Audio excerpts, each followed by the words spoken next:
আরও একটি বৈঠক। কি নিয়ে? না ভোট কারা দেবেন, যারা ভোটার বলে যোগ্য ভোটার বলে বিবেচিত হবেন। যোগ্য ভোটার কিভাবে বেছে নেওয়া হবে? না ভোটার তালিকার স্পেশাল ইন্টেন্সিভ রিভিশনের মাধ্যমে। যাদের খসড়া তালিকায় নাম ওঠেনি তাদের কি হচ্ছে? হিয়ারিং। সেই হিয়ারিং নিয়ে বেশ কিছু সমস্যার কথা শোনা যাচ্ছে। সেসব নিয়েই আজ নয়াদিল্লিতে আরও একটি বৈঠক, এবং সেই বৈঠকের বিষয়ে জানবো।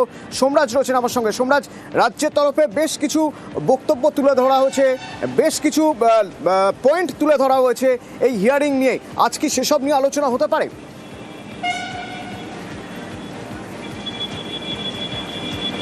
দেখো, আজ জোড়া বৈঠক রয়েছে জাতীয় নির্বাচন কমিশনে। তুমি জানো ইতিমধ্যে দিল্লিতে রয়েছেন রাজ্যের মুখ্য নির্বাচনী আধিকারিক মনোজ কুমার আগরওয়াল।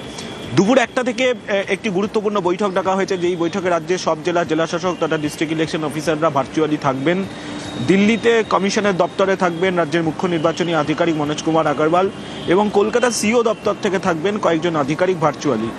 যেটা মূলত আলোচনা হবে, প্রথমত হচ্ছে এসআইআর প্রক্রিয়ার যে শুনানিতে বেশ কিছু প্রযুক্তিগত সমস্যা হচ্ছে, সেই প্রযুক্তিগত সমস্যা নিয়ে কোন জেলায় এখনো পর্যন্ত কি কি সমস্যা রয়েছে, এবং রাজ্যের মুখ্য নির্বাচনী আধিকারিকের এই বিষয়ে কি বক্তব্য তা নিয়ে আলোচনা হবে। দ্বিতীয়ত, তুমি জানো 14ই ফেব্রুয়ারি চূড়ান্ত তালিকা প্রকাশ করা হবে।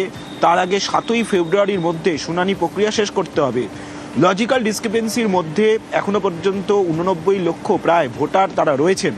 ফলত এই লজিক্যাল ডিসক্রিপেন্সির মধ্যে থাকা কতজনকে শুনানির জন্য ডাকা হবে তা নিয়েও আজকে আলোচনা হবে। যে বৈঠকটি হবে দুপুর 3টে থেকে, সেই বৈঠকেও বিধানসভা ভোটে বুথের সংখ্যা, অর্থাৎ তুমি জানো জাতীয় নির্বাচন কমিশনের গাইডলাইন রয়েছে বুথ পিছু 1200 জন করে ভোটার থাকবে, যেটা এতদিন পর্যন্ত বুথ পিছু 1800 জন করে ভোটার থাকতো।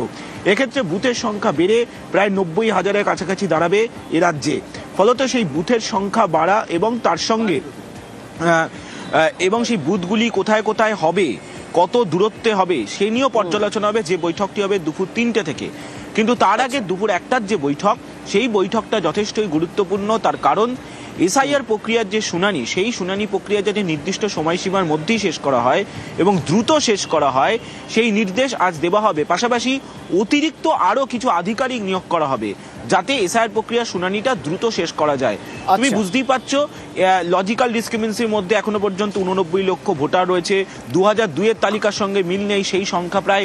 এবার আমাদের নজর থাকবে সোমরাজ, যে এই যে 89 লক্ষ ভোটারের কথা বলছো, এদের ব্যাপারে কমিশন কি সিদ্ধান্ত নেয়?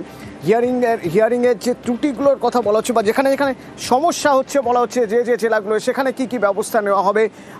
ত্রুটি আছে কিছু কিছু জায়গায়, অভিযোগ করছেন মুখ্যমন্ত্রী মমতা বন্দ্যোপাধ্যায়। তিনি অভিযোগ করছেন যে এই যে পদ্ধতিতে স্পেশাল ইন্টেন্সিভ রিভিশন হচ্ছে তাতে কিছু ত্রুটি আছে, ত্রুটিগুলো সংশোধন করা হোক, ততক্ষণ পর্যন্ত এই প্রক্রিয়া স্থগিত রাখা হোক। মুখ্য নির্বাচন কমিশনারকে চিঠি দিয়েছেন মুখ্যমন্ত্রী মমতা বন্দ্যোপাধ্যায়। পাল্টা আবার একটা চিঠি দিয়েছেন রাজ্যের বিরোধী দলনেতা শুভেন্দু অধিকারী। হোয়াটসঅ্যাপে ইলেকশন কমিশন চলছে, ডিরেকশন দেওয়ার ক্ষমতা নেই, আর ভ্যানিশ করে দিচ্ছে মানুষের নাম ভোটার লিস্ট থেকে। আমি বলি, মানুষের অধিকার ভ্যানিশ হলে আপনারাও কিন্তু ভ্যানিশ হয়ে যাবেন। আগামীকাল কোর্ট খুলবে, আমরাও আইনে যাব। এত মানুষের মৃত্যু, এত মানুষকে যেভাবে হ্যারাস করেছে তার বিরুদ্ধে, এবং প্রয়োজন পড়লে আমি নিজেও পারমিশন চাইবো। দরকার হলে আমিও সুপ্রিম কোর্টে গিয়ে মানুষের হয়ে আমি প্লিড করব, আমি মানুষের হয়ে কথা বলবো। আমি একজন সাধারণ নাগরিক হিসেবে আমি তো আমার কথা বলতেই পারি। আমি আমার কথা বলার পারমিশন নেব এবং চোখে আঙুল দিয়ে দেখাবার চেষ্টা করব কিভাবে মানুষকে হেনস্থা করা হচ্ছে।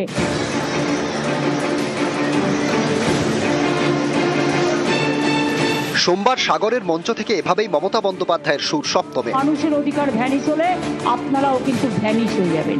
এর আগে শনিবার তিনি কমিশনকে চিঠি দেন এসআইআর স্থগিত রাখার দাবি জানিয়ে।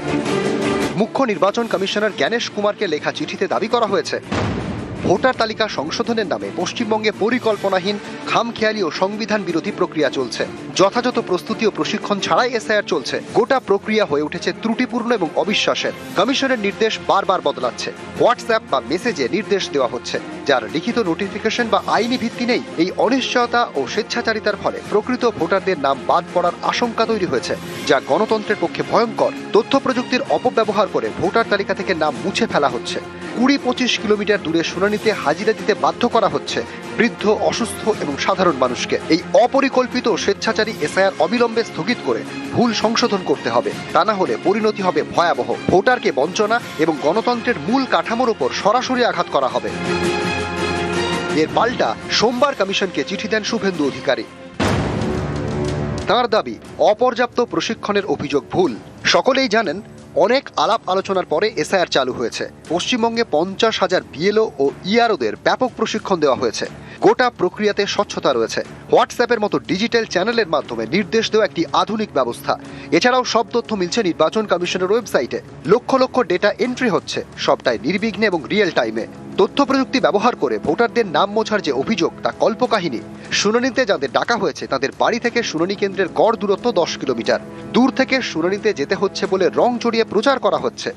যে রাজ্যের লিডার অফ দি হাউস অর্থাৎ মুখ্যমন্ত্রী, তিনি অসত্য বলে বিভ্রান্ত করার চেষ্টা করলে কিছু তথ্য দিয়ে ভারতবর্ষের নির্বাচন কমিশনকে দৃষ্টি আকর্ষণ করা এবং মুখ্যমন্ত্রীর মিথ্যাচারটাকে প্রকাশ্যে আনার দায়িত্বটা বিরোধী দলনেতার।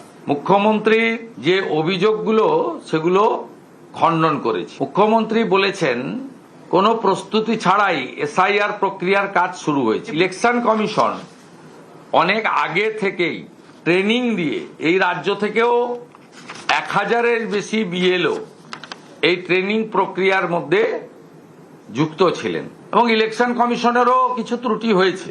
ইলেকশন কমিশন যদি স্টেট অবজারভার বা জোন অবজারভার অনেক আগে দিতে পারতেন, যে 40-50 লক্ষ বিএলওদের চাপ দিয়ে ইলেকশন কমিশন অনেক লেটে বহু জোন অবজারভার অ্যাপয়েন্ট করেছেন, 13 জন সম্ভবত, তাদেরকে দিয়েছেন। মাননীয় মুখ্যমন্ত্রী যাই করেন, বিরোধী দলনেতা সেটিকে নকল করেন প্যানিক রিয়াকশন থেকে। বাংলায় এসআইআর এর নাম করে যেভাবে বিজেপির চাপিয়ে দেওয়া নীতিগুলো বিজেপির সুবিধার জন্য তারা এখানে কার্যকর করার জুলুমবাজি চালাচ্ছেন, মুখ্যমন্ত্রী প্রশ্ন তুলেছেন, সেটা দেখে বিজেপি ভয় পাচ্ছে। আর উত্তর তো দেওয়ার কথা জ্ঞানেশ কুমারের। তারা যেহেতু এই জ্ঞানেশ কুমারদের নামিয়েছে, তাই এখন তাদের ঢাল হয়ে তাদের হয়ে নামতে এইসব কথা বলছে।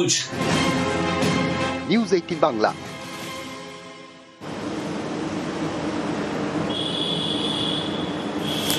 আজ বীরভূমে অভিষেক বন্দ্যোপাধ্যায়, সেখানে তার রাজনৈতিক কর্মসূচি আছে। তবে আরও গুরুত্বপূর্ণ একটি বিষয় আমাদের নজরে থাকবে। সোনালী খাতুন পুত্র সন্তানের মা হয়েছেন। সোনালী খাতুন, যাকে বাংলাদেশি বলে দাগিয়ে বাংলাদেশের জেলে পাঠিয়ে দেওয়া হয়েছিল, বাংলাদেশে পাঠানো হয়েছিল আর বাংলাদেশিরা জেলে পাঠিয়ে দিয়েছিল তাকে। ফিরে এসেছেন সোনালী খাতুন, পুত্র সন্তানের মা হয়েছেন। অভিষেক বন্দ্যোপাধ্যায় এই কর্মী সভার মাঝেও, রাজনৈতিক কর্মসূচির মাঝেও দেখা করবেন তার সঙ্গে। সেসব খবর থাকবে।